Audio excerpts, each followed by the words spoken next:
ಎರಡನೆಯ ದಿನ ನವರಾತ್ರಿ. ಇವತ್ತು ನಾವು ಕೆಂಪು ಬಣ್ಣದ ಉಡುಗೆಯನ್ನು ತೊಡುತ್ತೀವಿ. ಕೆಂಪು ಬಣ್ಣ ಅಂದ್ರೆ ನೋಡೋದಕ್ಕೆ ತುಂಬಾ ಸುಂದರವಾಗಿರುತ್ತೆ. ಕೆಂಪಿದ್ದಷ್ಟು ಎಲ್ಲ ಕಡೆ ರಂಗೆ ಇರುತ್ತೆ. ಆದ್ರೆ ಕೆಂಪು ಬಣ್ಣ ಆರೋಗ್ಯಕ್ಕೆ ಏನ್ ಬೇಕು?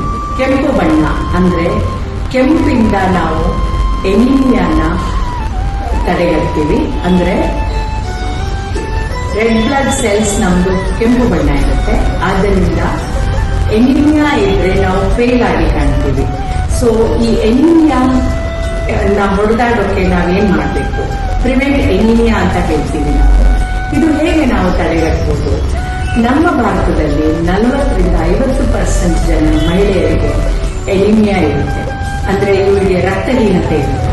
ಈ ರಕ್ತಹೀನತೆಯನ್ನು ತಡೆಗಟ್ಟಲು ನಾವು ಅವ್ರಿಗೆ ಒಳ್ಳೆ ಆರೋಗ್ಯ ಹೇಳಬೇಕು, ಅದ್ರ ಬಗ್ಗೆ ಮಾಹಿತಿ ಕೊಡ್ಬೇಕಾಗುತ್ತೆ, ಒಳ್ಳೆ ಆಹಾರ ತಗೋಬೇಕಾಗುತ್ತೆ ಇವರು.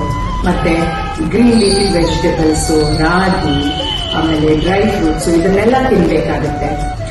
ಒಳ್ಳೆ ಆಹಾರ ತಗೊಂಡ್ರೆ ಎನಿಮಿಯಾ ಇರಲ್ಲ. ಎಲ್ಲ ಹೆಂಗಸಿನ ಹಿಮೋಗ್ಲೋಬಿನ್ 11ರ ಮೇಲಿದ್ರೆ ಅವರು ಆರೋಗ್ಯವಾಗಿರ್ತಾರೆ.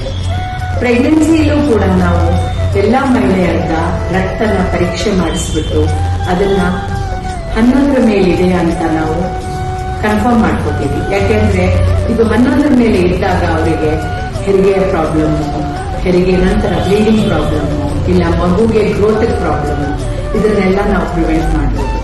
ಆದ್ರಿಂದ ವೀಕ್ಷಕರೇ, ಕೆಂಪು ಬಣ್ಣನ ಇಷ್ಟಪಡಿ. ಅಂದ್ರೆ ಎನಿಮಿಯಾನ ಇಲ್ದಿದ್ದಂಗೆ ನೋಡ್ಕೊಳ್ಳಿ. ಪೇನ್ ಇಂದ ರೆಡ್ ಆಗಿ.